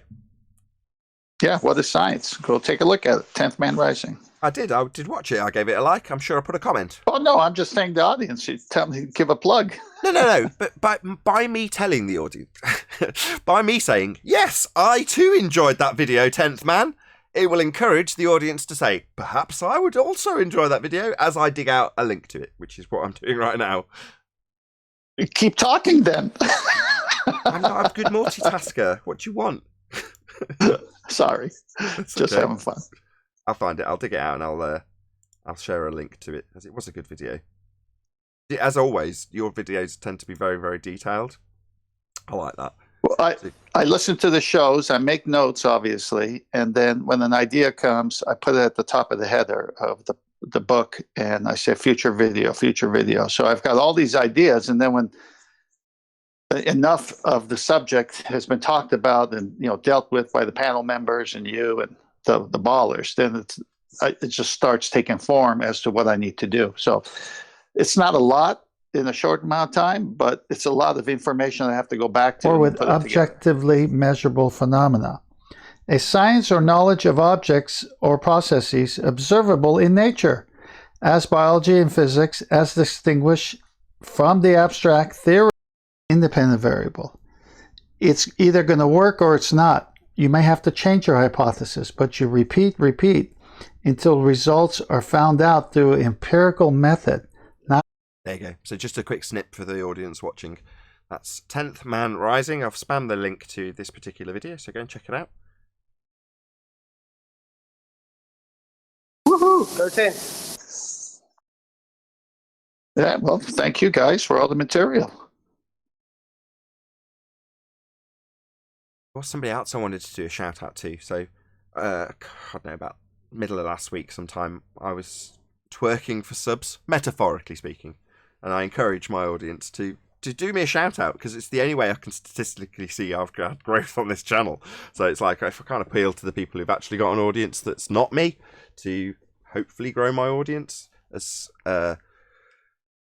overt and as blunt as that may sound, that's what I've done. So I've put out a video called Twerking for Subs. I spent a lot of time editing it. There is actually a good pummeling of a fundy in there to keep you entertained as well. It's not just me begging you to make me an advert. But nevertheless, it was a fairly lengthy project to produce that video. Hopefully people will check it out. It did reasonably well, as videos on this channel go.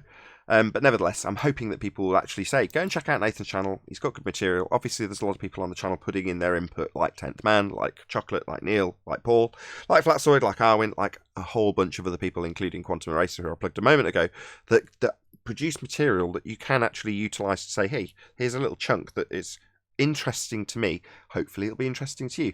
And that actually grows this channel. Now, there are purely selfish motivators for this. It's me saying I want to grow my channel. I'm not going to lie about it. That is precisely the motivation. So I've been very blunt about what I'm trying to achieve. I want to grow my channel, and I can't literally bump my ass on screen to get people to subscribe. So the next best thing is to look at how I've actually statistically grown, and that's from where people have shouted me out. So I've just been encouraging people to shout me out if you enjoy the show, and a couple of people have.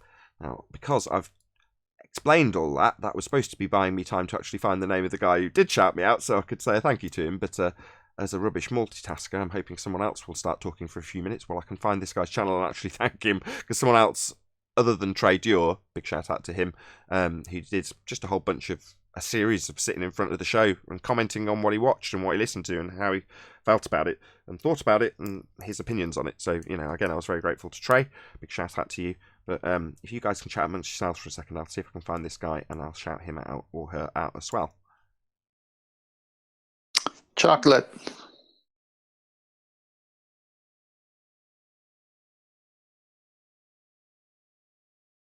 Okay, he's busy. He's dropped, I think. He's not on the panel. He's dropped. He's not even there. I'm here. He'll be back. Okay. I'm here. So what's the last baller that got destroyed on the Nathan Oakley show that you recall? That BT Audible guy. BT Avenue. Is he on Discord? Does he want to pipe up? How did he get taken down on the Nathan Oakley show? That would have been yesterday, right? Go ahead, Owen. You tell him. I just remember that I could barely make out what he was saying. He was claiming asteroid. The more inaudible he became. Sorry. Asteroid impacts. He was claiming that you can have gas pressure without a container, and he had some help from someone in Discord telling Nathan that you do not need a container to have gas pressure. No, container doesn't mean container. Whole bunch of stuff like that. All I can say is he's very triggered.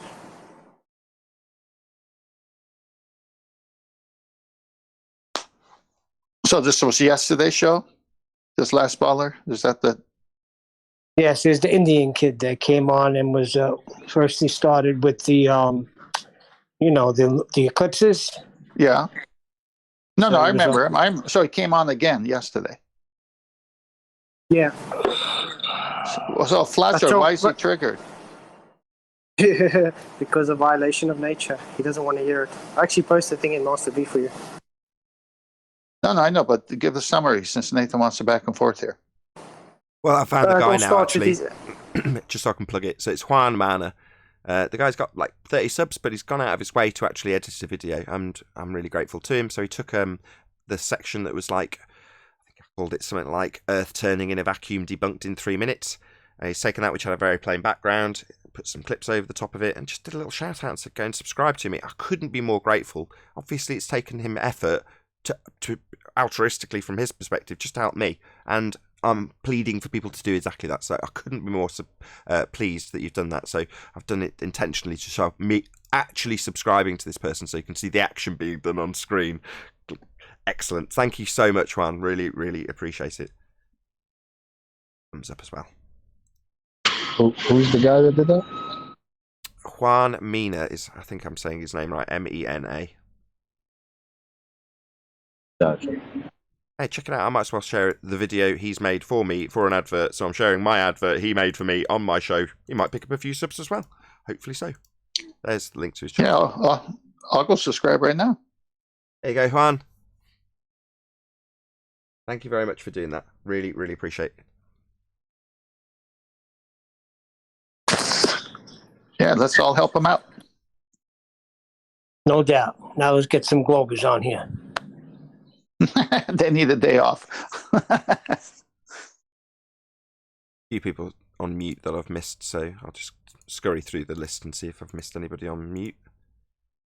Might have been somebody desperately trying to get in on this conversation and haven't been capable of doing so. Yeah, there is several. Yeah, okay, there you go. Discord are all free. Is BT Avenue there today? No, as I say, he was there earlier, but he's obviously toddled off for whatever reason.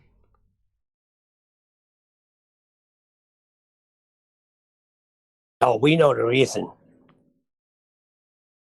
Well, Flatsoid was saying earlier that he's been going back and forth with him for some time, and we've been a little bit flustered with Flatzoid.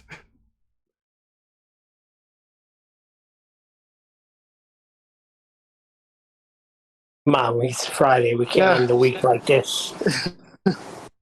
Sorry, just a bit busy. Yeah, man.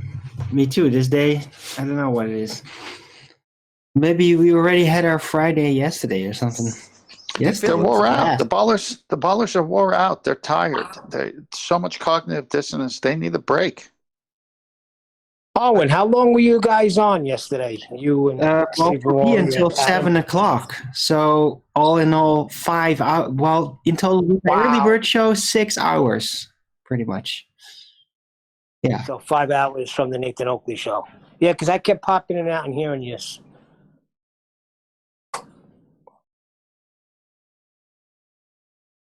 That Adam's a smart guy, huh? Adam's ace. No two ways about it. Definitely. And yes, he is a very smart man. Yes. And there's now 3 flat earthers we know in a court room together, if I'm correct. That's correct, Darwin.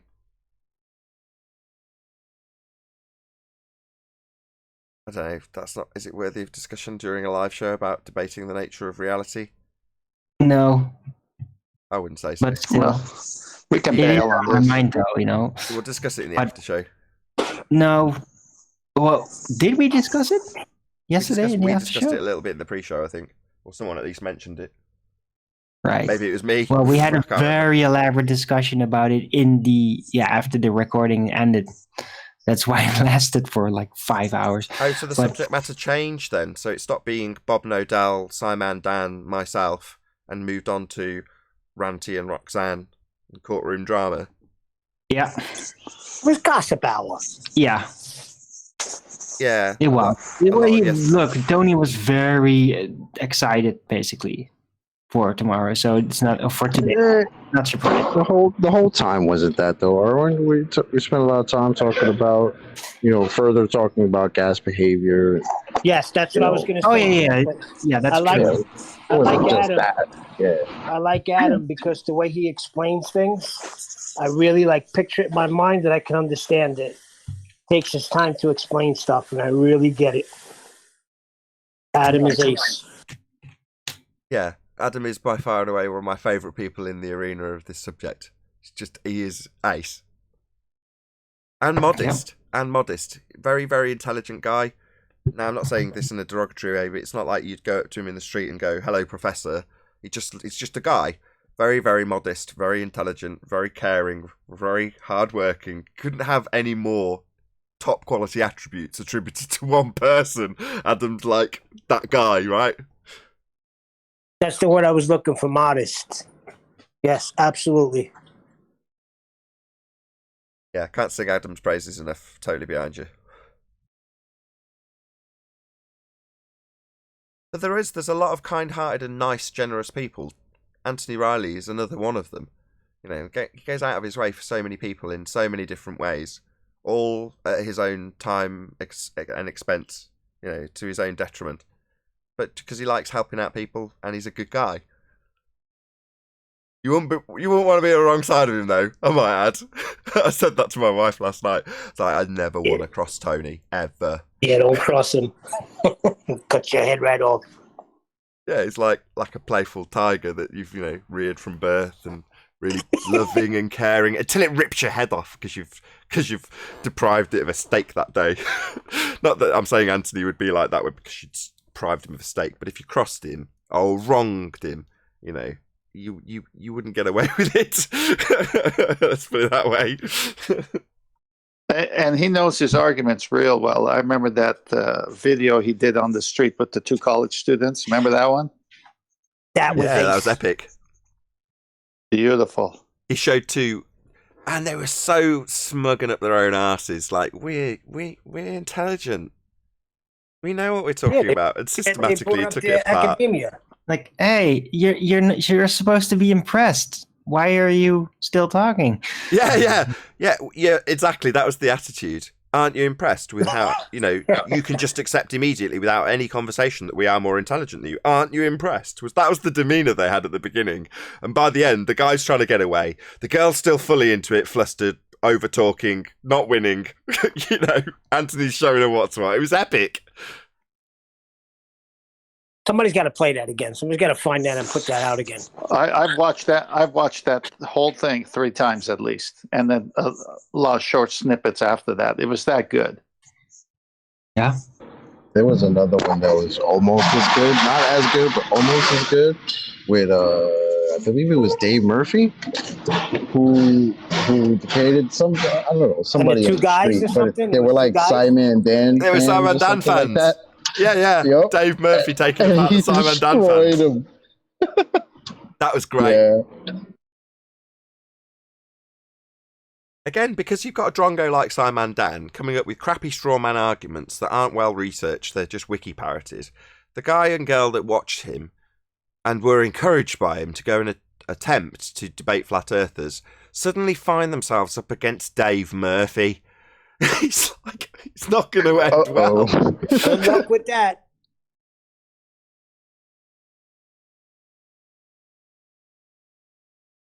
Yeah, if you got that chocolate, Been doing post it it. for a long time. Chocolate, if you got that, post it in Master B. I'd like to see that one. Yeah, Murphy I'd have to go find it. Giving an interview about flat Earth, pretty much one of the first individuals ever, I think, to have even One of the first guys I seen. Yeah. On that TV show. That's Did you right. guys see the other debate where Dave Murphy debated, I think he's a particle physicist, and basically destroyed him too? Because the guy had going nothing. back a while, Guy- right? I think that's going back a fair while, but I do vaguely remember that, yes.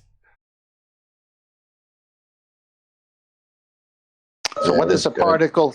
So what does a particle physicist know more than the average guy? What's he supposed to be expertise on? Math. Lots and lots of math. I don't know, but it's funny because I sent that to somebody, right? Actually, just yesterday, and they had a problem with the fact that the particle physicists, because she literally told me, she was like, "Well, this guy didn't seem to understand the argument at all," and I was like, "Well, whose fault is that? Is that his fault or?" The flat earthers' fault. I mean, if the guy decided to have a flat earth to enter a flat earth debate and he doesn't know his side, well, whose fault is that? And, she was like, but that makes no sense. Like, why would he even join that? Why would he do something like that?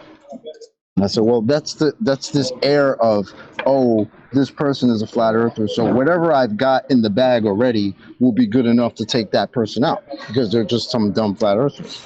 Right? Until they start talking to them and debating them and realize, oh, this person knows what they're talking about probably a whole lot more than I do.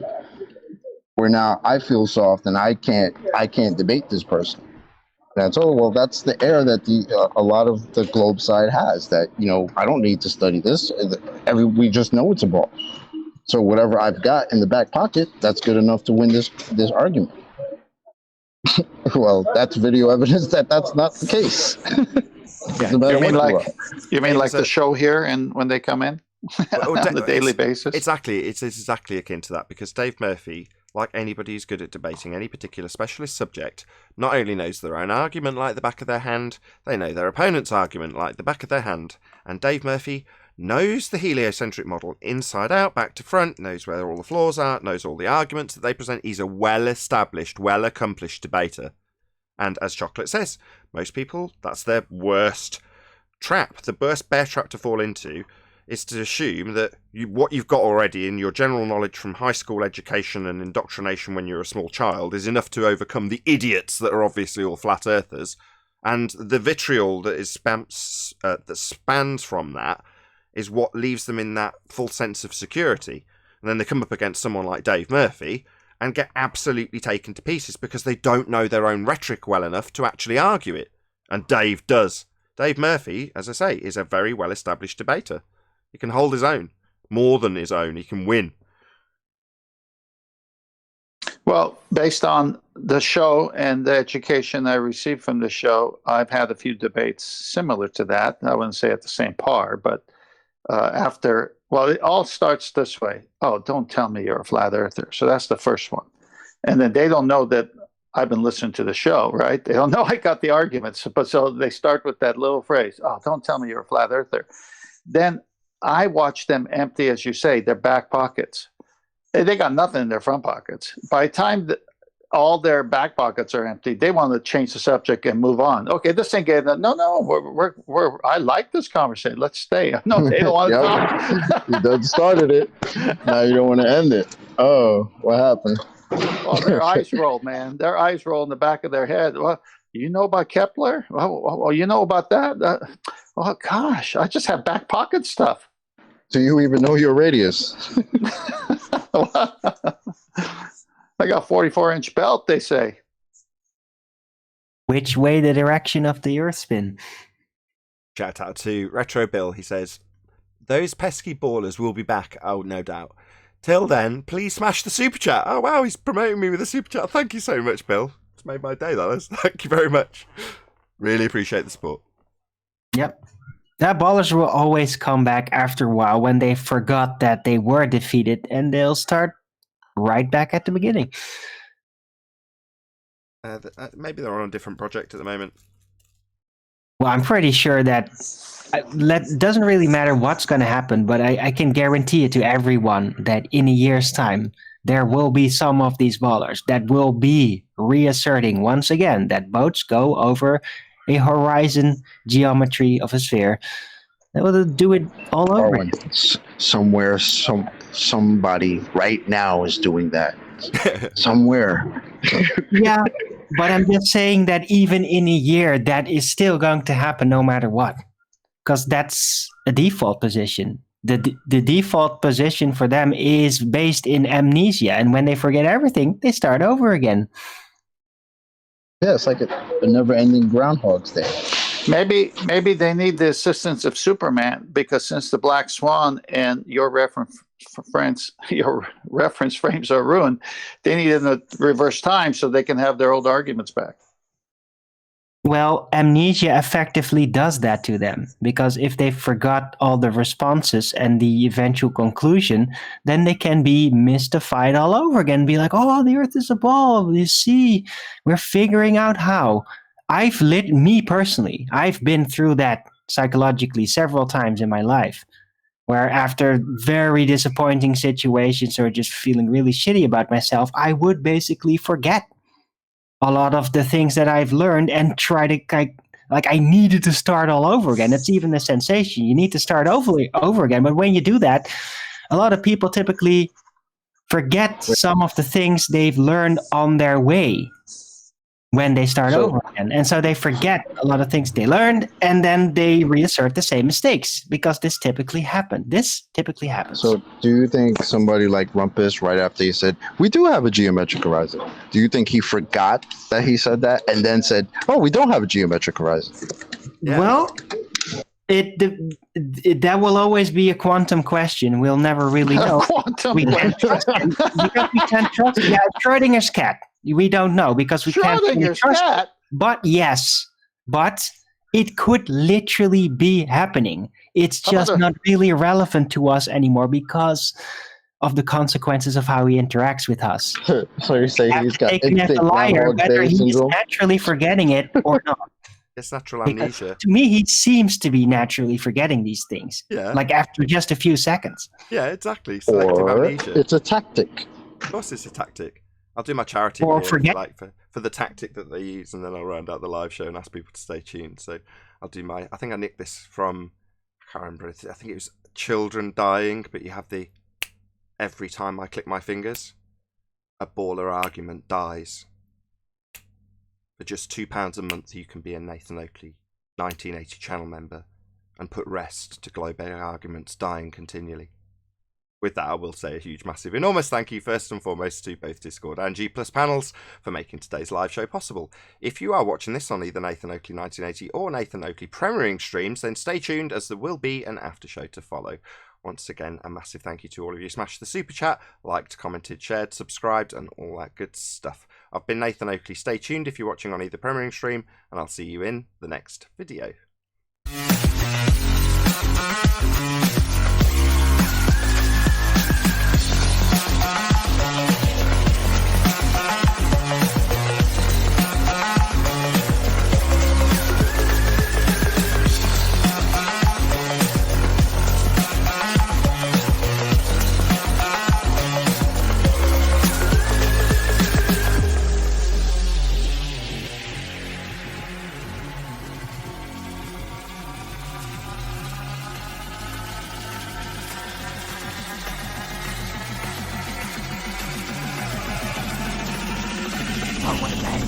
What a lovely day!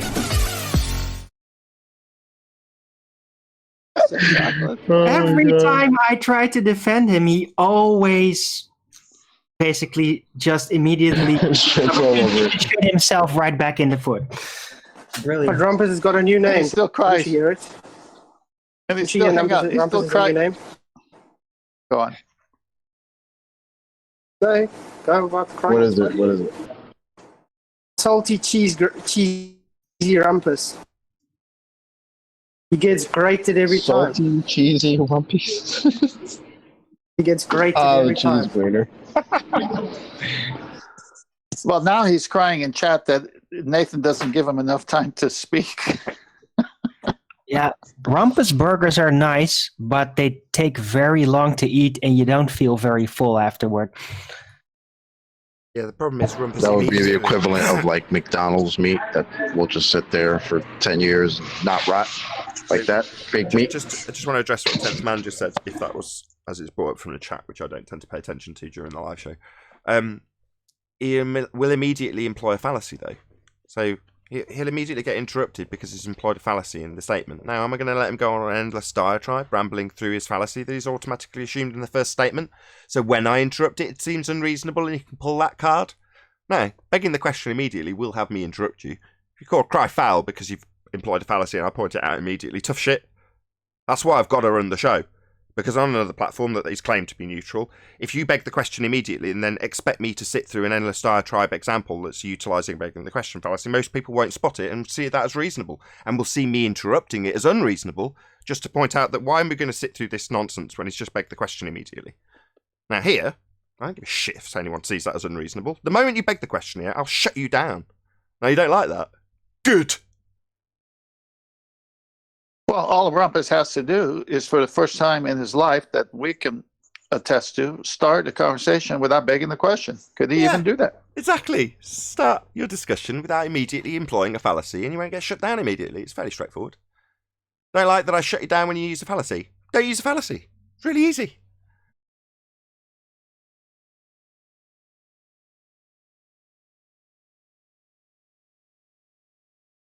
You want to moan because you don't understand what a fallacy is when I point it out, and it's constant Fundy muting while I'm trying to point it out. I don't care about that either. Oh, you Fundy muted him, you shut him down. Yeah, I did. Yeah, because you used a fallacy. Well, and I'll do it continually if you use fallacy. That's how it works here.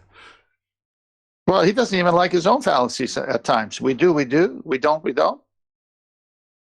Yeah, if you indulge them, you end up at the point where you're having to take them through their explanation to the point where they're saying, we do see a geometric horizon, we don't see a geometric horizon, we do see a geometric... In literally that format.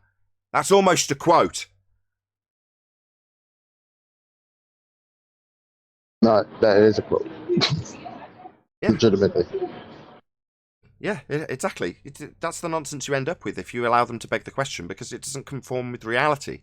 So they end up in a position where they have to double speak their way around a complete contradiction because they've assumed their outcome. Well, why not just stop them from using the fallacy in the first place, rather than going round the reeking of pulling apart a whole load of nonsense double speak that goes along with the initial fallacy? It's a fallacy, it's a flaw in logic. If you allow a flaw in logic and then an explanation to go with it, you're just wasting your own time. I'm not going to have my wasted time on my show. I just cut that shit off at the knees immediately. Well, they had like the first, few hundred shows to waste our time with all that crap, so. they shouldn't be mad that we're done with that and have moved on. This is the new hotness, man. They want to hang out in the old and busted where we're just hanging out in logical fallacies. Nah, we got to move on from that crap. Exactly, well said. So back in the day, we indulged them. So if you want to go back to the earlier shows, you'll hear half an hour, 45-minute rants with presentations that apparently took hours to put together by Rumpus, endless diatribes of explanations within a begging the question proof of nothing perspective hijacking earth curve calculator. Why can I say that consistently? So flowingly? Because every single aspect of every detailed word in that sentence has been indulged by Rumpus with him making us listen to his explanations. And systematically we've taken every bit of it to part. So in now, the current, in present tense, why would you indulge them in something that you've already taken apart and listened to their explanations previously and debunked, when you can just cut them off when they start using it again, circle, jerk, rinse and repeat style? Just say, no, we've already covered this. Do you mean we're going to use R? Why are we going to assume R? We've gone through this. We did assume R. We assumed the model was the world we lived in and looked at what it said should happen. We've done all that. We proved how it didn't, and it wasn't, and it was wrong. Now we've debunked the R value because you still couldn't let it go, so you don't even have an R value to assert. You think we're going to just let you come along with an earth curve calculator for the sake of argument and just babble on about it for 20 straight minutes? No. As soon as you assume R, end of your time here. That's it. Bye-bye. No more. And you don't like me interrupting you to do that? Tough luck. Get a better argument. And it sucks because one of their own side came here and declared to us about how his R value is based on the standard model. It should have been a wrap after that because we were arguing with them, well, your R is a presupposition. And he basically agreed to that. Yeah, it is a presupposition based on the standard model. Well, okay. Then why are we talking about it anymore?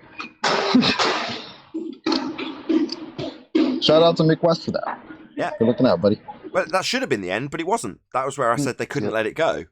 Well, at the point we proved that you're just assuming an R value to begin with, just making the assumption that Earth is a sphere with every example, which is precisely what they do, that should be the end. That's a begging the question fallacy. So therefore, flawed in logic, not applicable, doesn't prove anything. So no, it doesn't prove your point. However, they still couldn't let it go. Yeah, we do beg the question, was the response. Because we know it's a sphere. So just justify the fact they're begging the question with an added statement that they already know. In other words, just declare the fallacy itself as the justification for the fallacy. So it's like, oh, right, so you won't let R go, even though you're just assuming it?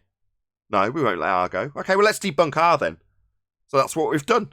And the response from them, when they wouldn't let it go in the first time, when we pointed out it was begging the question, was to now tell us that it's a straw man. What, your assumption and declaration that we've got an Earth with a radius 3959, that's a straw man? In other words, your own argument's flawed, that's your rebuttal. Or to tell us that we don't have Earth curve edge. We don't have a geometric horizon, that's your Earth curve edge. The horizon's your Earth curve edge. That's what you say blocks things. You say we don't have one. That's what we've had to get to the point of, where they're telling us how they don't have a geometric sphere edge in rebuttal, which it isn't. It's just the end of their argument now. So consistently and concisely demolished that they're telling us how they don't have the sphere edge they used to tell us boats went over. Just like they tell us we don't have drift, right? The calculator, they're essentially telling us that the calculator is bunk. I was talking to Jim Panda yesterday. As a fact, I recall Zanuck being one of the last ones right before the Black Swan rolled out, where we were on Renty's show arguing about 200 feet of building missing over Soundly's observation. So how could 200 feet of building be missing due to this calculator, but the calculation doesn't work for when you want to know where the horizon is? They're double speaking, talking out of both sides of their mouths. Perfect, exactly. There's one other aspect to that as well. When you say they were trying to work out why 200 feet was missing, well, 200 feet is a size value that doesn't change with distance. So why is that 200 feet missing? Well, the distance could be 1,000,000 miles, and it would still be 200 feet. And their calculator ignores perspective, angular size change. The feet and inches value, the whole number, the actual size, doesn't change at distance, but the angular size does. Things get smaller with distance till they eventually disappear. Well, they ignore that by saying, well, it's at 5 miles, it's at 3 feet, it's at 20 miles. It's still 200 feet building, and they're going to ask you how many feet and inches are blocked by Earth curve, because they assume the horizon you point out they can't see, can't measure, isn't geometric, cannot be seen, only exists in the maths, was claimed, used to, past tense, be claimed to be getting in the way, to block the feet and inches value that doesn't change with distance and ignores perspective. So why can I concisely summarise this? Well, because we spent 100 solid shows with them begging the question with us. So not unreasonable to then point out when they come and do it again that we're not going to tolerate it and shut them up immediately. Yeah, we will interrupt them. We're in charge. Yeah, they somehow think that the 2D relationship is more reality than 3D. The actual reality we live in. Yeah, they take that reality that we live in with pictures of things that we see in the distance, including a horizon, and they turn it side on. So you've got your own head in the picture in geometric vision, known as orthographic view. We call it Muppet vision because you can see the side of your own head. So you've got your own head in the frame, and then the target, regardless of where they put it on that picture, has got the same feet and inches value regardless of where you place it. And then you draw a single line between you and the target, not two to represent the angle that you would see of it, but a single line, and you can write whatever you like in value on that line in side view. You can write 1,000 miles on it, you can write 10 miles on it, you can write 1 mile on it, but the target will remain the same feet and inches value. Now, in reality, when you remove yourself from this side view mathematics of an earth curve that gets in the way, in reality, as you move away from things, they get smaller. Completely ignored in curve maths because they call that effect the effect of perspective, things getting smaller into the distance till they disappear at the vanishing point. They call that earth curve and say that the point that they're disappearing is actually earth curve edge getting in the way, the convergence point we call the horizon and not actual location. They say is a physical edge for boats to go over. And then they quantify how much feet and inches you'll see, which doesn't change with distance.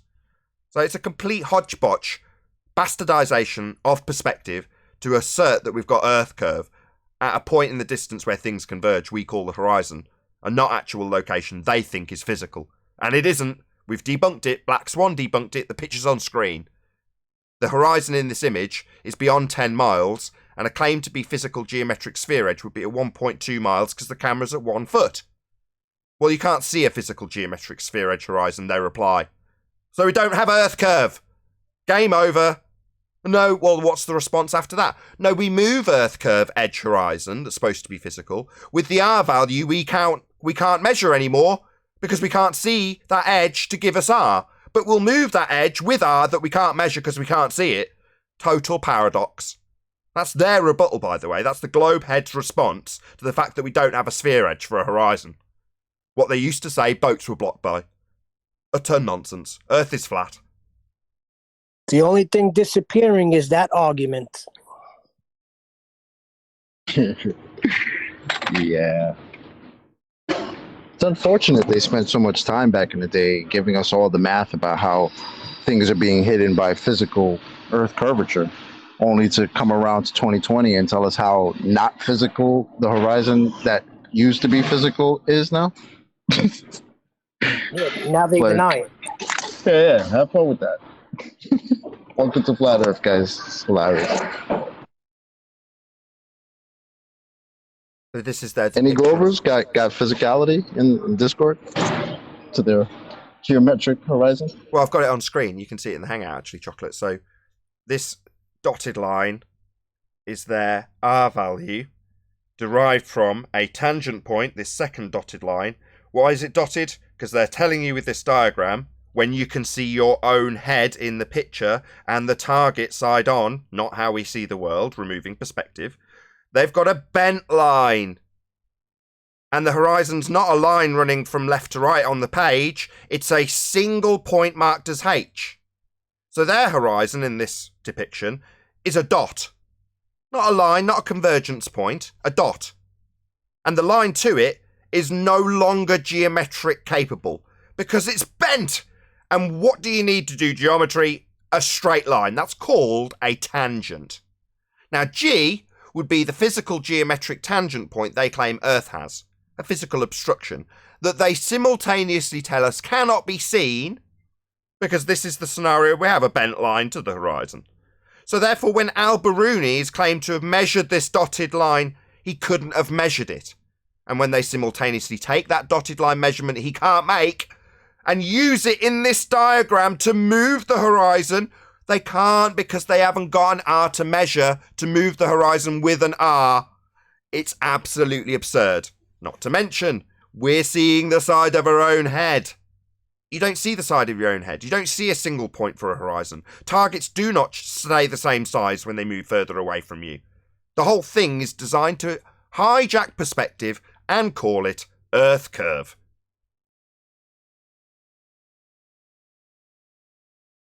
Well, what else are you going to get when you put numbers into a Earth curve calculator?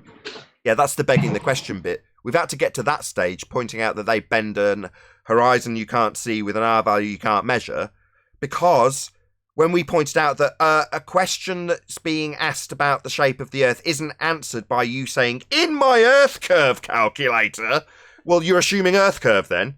Wasn't enough. They still kept on to that begging question, the fallacy now, didn't they, Chocolate?